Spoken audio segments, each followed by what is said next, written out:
Your Town Matters is funded by the Government of Canada through the Local Journalism Initiative and supported by Cactus Media, Canada's independent community television association.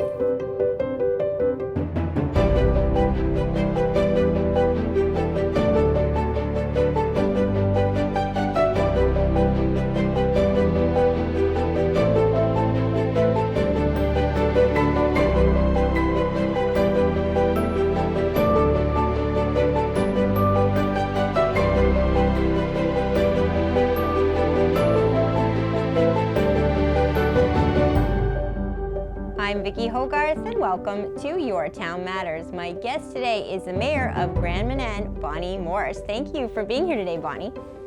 Thank you for having me. I wanted to start first off by talking about big news that we've heard for Grand Manan is that the Scotia Bank is closing on the island on August 24th. So it's the only bank on the island. So I just wanted to hear a little bit about what your concerns are with that. I know you've recently had a town hall to hear about concerns of islanders. What's the conversation going on right now? People are obviously very upset and concerned about what is going to happen in August. A lot of the things that you take for granted that you can do at your local branch, we're not going to have access to those services. And it was initially told to us this would just be a consolidation with the St. George branch. But I mean, anybody who's been to Grand Manan knows going to St. George isn't like going across town to go to another institution.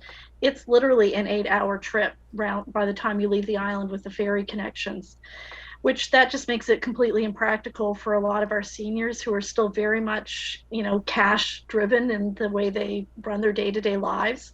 It's, nothing when pension check day comes, there's always a big crowd at the bank, and that's how, they pay their bills. So to lose that in-person service for them is going to be really, really challenging.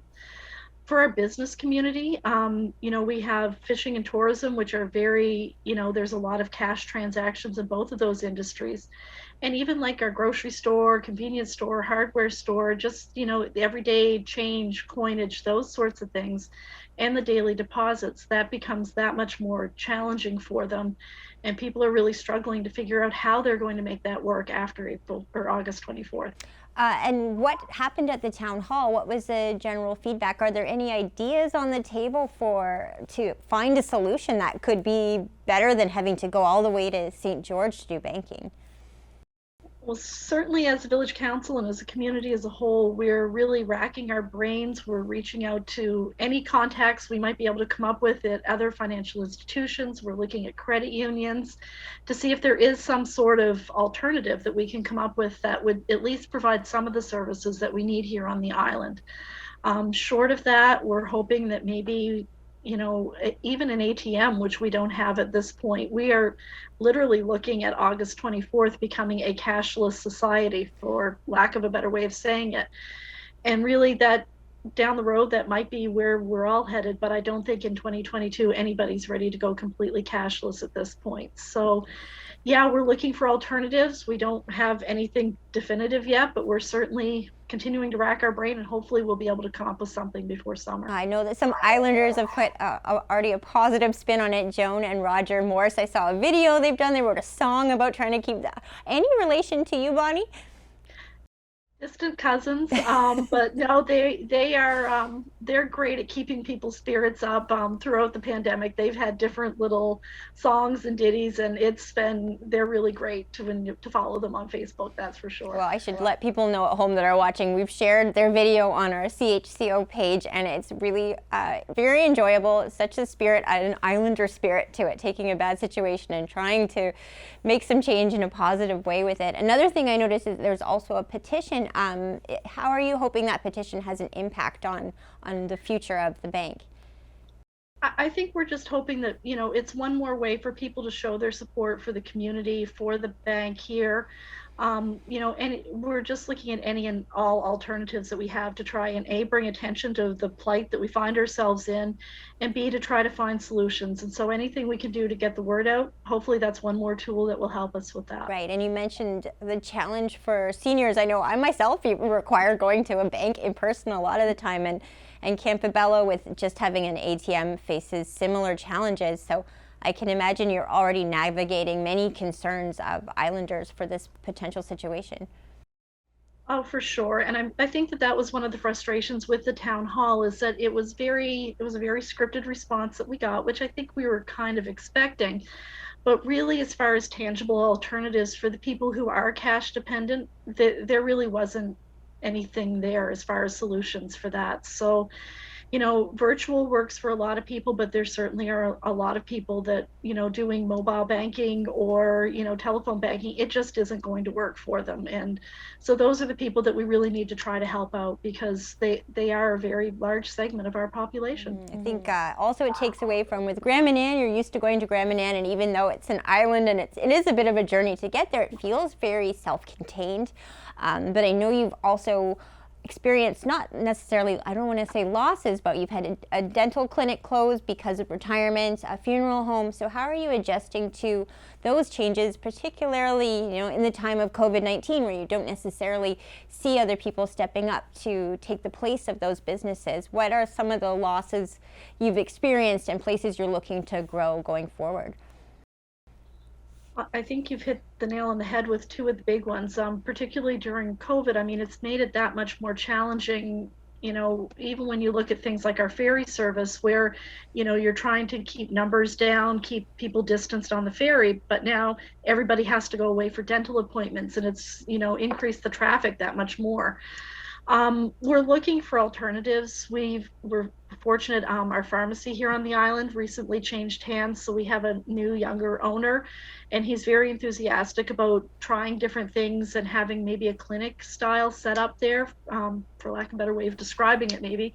But he's looking for alternatives, and I think that's really what we're talking about now, is like, how can we find alternatives that maybe we don't have something full-time, but will provide us with some service here on the island, so that people aren't required to travel for everything. Because that's always been one of the great things about Grand Manan, is we're remote, we're small, but you can stay here and live day to day without ever really needing to go to the mainland for a lot of the services that people, I think, have taken for granted over the years. You've been a little bit in your self-containment, sort of like our New Brunswick's version of New Zealand, in that COVID-19 really didn't hit the island until very recently. And I know that, like, as far as public health goes, we report cases by zones, and I believe you're in zone 2 as well. But I think, as I know, here in St. Andrews, word of mouth spread, so you've been pretty well aware that there haven't been many cases until recently.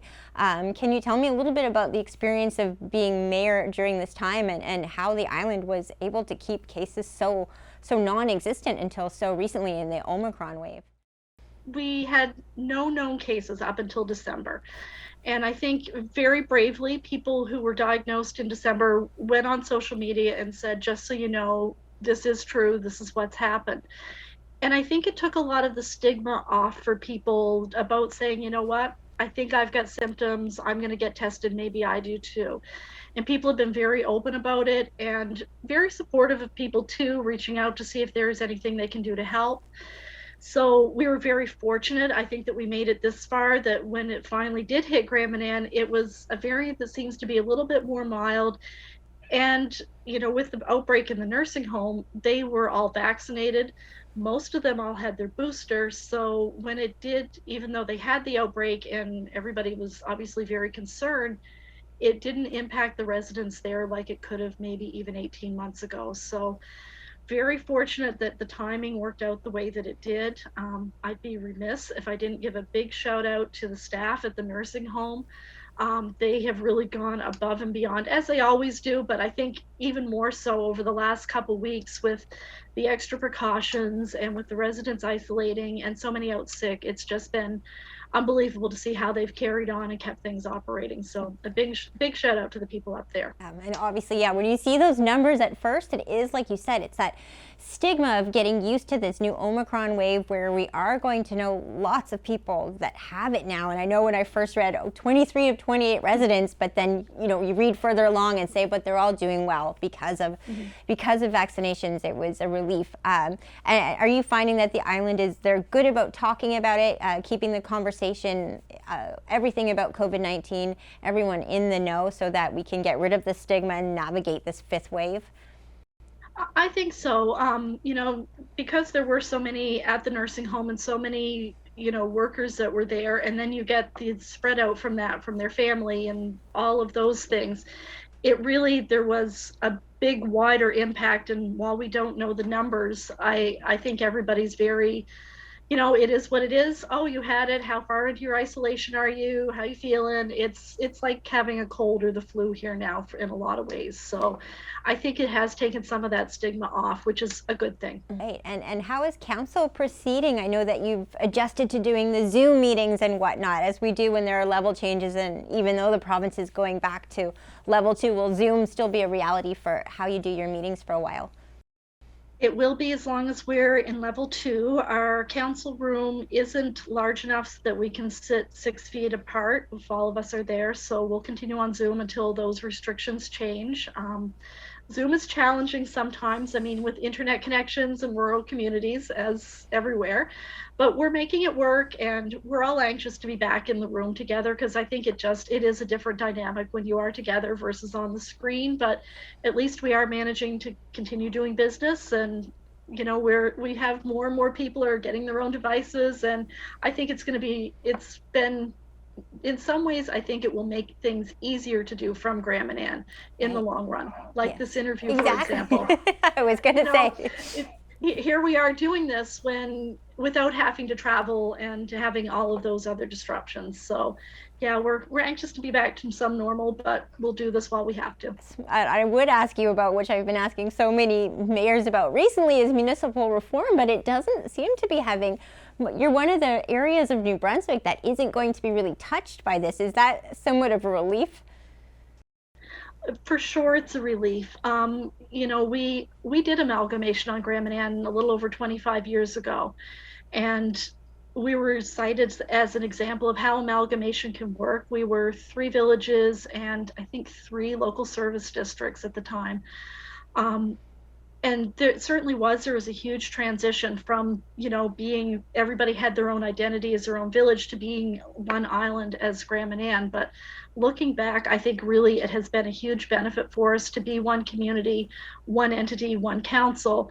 It's allowed us to do projects, to do things, and to have resources that, as individual communities, we might not have been able to do otherwise. So yeah, we're relieved that we're not, being amalgamated with other nearby communities, because given where we are, it would be too hard to have any sort of realistic, rational government, I guess, with another entity on the mainland. Yeah. And as you mentioned with Zoom, it is so nice to be able to do these interviews with you from Zoom, to make it more feasible to do them more frequently.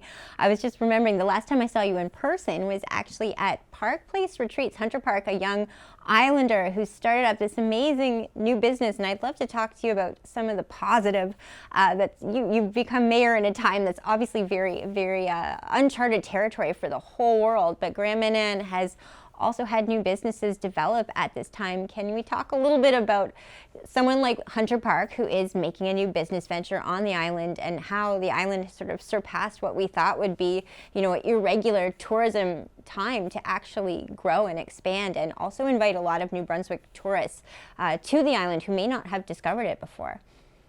I think particularly the summer of 2020, that was one of the things that we really saw with, at first, just New Brunswick and then the Atlantic bubble. We had a lot of first-time visitors to the island, and what we've seen is some of them have come back last year, and hopefully they'll be back this summer as well.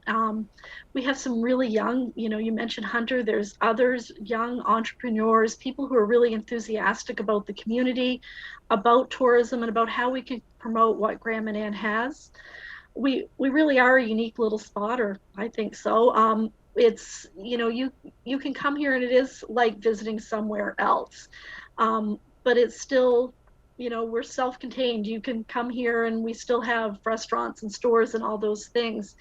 And it's been really fun to see people discover Graham and Ann and see their reaction to what the community is, and to see how enthusiastic they are about coming to visit. Right, and I know there's some businesses that rely a lot, usually, on American tourists coming. What percentage of tourism do international tourists usually make up? We would, in a normal year, thinking back to 2019, I mean, we don't have actual percentage numbers, but certainly doing the license plate check, which is how we do a lot of things, we have a significant number of US license plates, Ontario and Quebec. And so it was really a huge shift in who we would normally have visiting the island the last 2 summers. We had some from the US come back towards the end of last summer. They were able to cross the border again. But I think it's been good to have that additional exposure. And, you know, while we're remote, it really isn't that hard to come to Grand Manan for a weekend. And I think people discovered that and have taken advantage of that. Yeah, really feel, there's something about taking a ferry that always makes you feel like you really traveled and really escaped. What are your predictions for this summer? How do you see it being better than ever? A mix of tourists from everywhere coming back, as well as maybe these New Brunswick first-timers that we're discovering. I noticed Campobello and Grand Manan seem to get a lot of New Brunswick first-timers that had never been before, but now are vowing to go back regularly. I think, like you said, it's the ferry trip. It adds a certain something extra to coming, I guess, a little bit more adventure maybe than a normal drive down the highway. So I think there's some of that. Yeah, I'm hopeful. I mean, one thing we've learned over the last 2 years, don't count on anything until it happens, because everything can change between now and summer. But, you know, hopefully we will see that increase in tourism. We'll see some return visitors, and it will be, you know, another great summer on the island. Obviously, 2022, we're navigating a 5th wave of COVID for sure, but things haven't gone as we thought for the past 2 years, for better and for worse at some times. What are some of the bigger challenges and goals for council going ahead? A couple of the bigger projects that we're working on right now, well, obviously the bank, which we've talked about, that was a bit of a surprise for us, like everything, but that's kind of bumped up to the top of the list. We have been working on a rehab potentially of our swimming pool here on the island, so that will be exciting. We're not sure how it's going to work, if it's going to work, but we've got an idea and we're working our way through that. So hopefully there'll be some exciting news about that in the next little while. We're a very new council, so we're sort of getting our feet under us. We've got some projects on the go. We're updating our website. We're updating our alert system, the way we communicate with people. That was really a priority of ours, is to improve that part of it. So hopefully here in the next 2 to 3 months, we'll have some of that completed. Mm-hmm. Our other big project that we're hoping for in the near future is the repaving, resurfacing of our airport here on the island. For us, it's a critical link for our medical infrastructure to be able to medevac people off the island, and the airport is over 30 years old, so it's in desperate need of a little bit of rehab, and hopefully we'll have some news about that in the near future as well. You definitely won. I remember you winning in quite a landslide victory.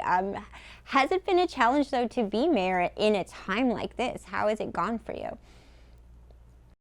I've never been mayor in a time that wasn't like this, so I guess I have nothing really to compare it to.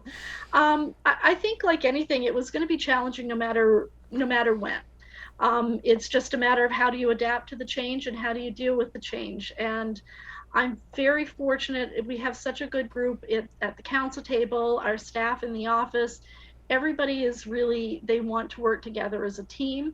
We're very open about when we have disagreements, we have those conversations, but everybody is pulling for the best interests of the island. And when you have a group like that, I think there are challenges, but you can work your way through them. And I just feel fortunate that we have the group that we do. You know, obviously the bank, it will affect visitors to the island too. So I'm wondering if there are any ways that people that don't live on the island necessarily can lend or show their support, be it signing the petition or just taking part in any kind of town hall. How could we be of help to make sure things don't change too drastically for you?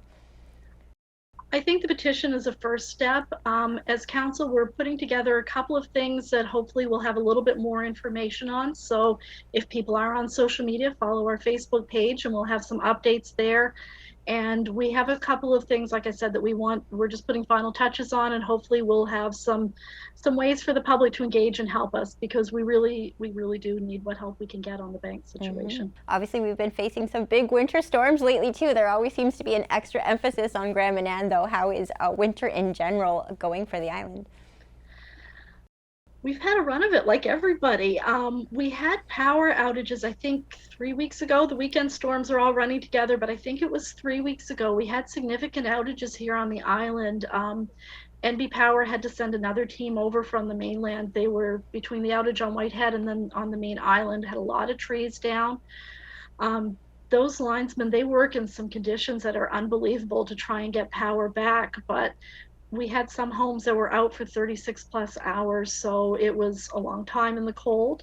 We opened our community center as a warming center just to have some place if people needed to charge their cell phones. But the great thing about Grand Manan is we didn't have anybody come because everybody had already gone to their neighbors, their friends, their families, so which is a good thing. Another storm coming this weekend. Hopefully it's all is good, and it's the same thing as what we've had, a little bit of wind, some snow, and at the end of the day, the power comes back and all is well. And then on a positive note, though, winter aside, are most of the businesses gearing up for what they think will be another successful summer? I think so. It's starting. People are starting to think that hopefully summer is coming. I hope, and I think they're starting to think about what this means. I think for the tourism industry, the bank, of course, in the middle of summer closing is going to be another glitch that they're trying to deal with. But people are talking about it. Hopefully, post COVID or during COVID, we have maybe some activities and we're able to do some things as a community again this summer that we haven't been able to do. And I think that that's one of the things that's really been missing from the island for the last almost 2 years is, our ability to gather as a large group. And hopefully by summer we'll be in a place where some of those things can happen. I feel the same way. When you live in a small community, I know there's a lot of talk about COVID fatigue. You don't feel it in a way that's a lot of anger. I think small communities really look out for each other, but there is this need to commune again and feel as one. Exactly. It's even when you go to the grocery store, it's just nice to see different people that you don't see. And yeah, that ability to to go to the kids' Christmas concert or to go to a basketball game or a hockey game or whatever, I think those are the things that we've really been missing, and hopefully we get back to that sometime soon. A grocery store is definitely the extent of my social life right now, and Zoom, of course, Bonnie. For sure. What would we do without Zoom? Well, thank you so much for joining me this way today, and I hope next time it's in person. Me too. Thanks, Vicki. I appreciate that. My guest today has been the Mayor of Grand Manan, Bonnie Morse. I'm Vicki Hogarth. Thank you for watching Your Town Matters. Your Town Matters is funded by the Government of Canada and supported by Cactus Media, Canada's independent community television association.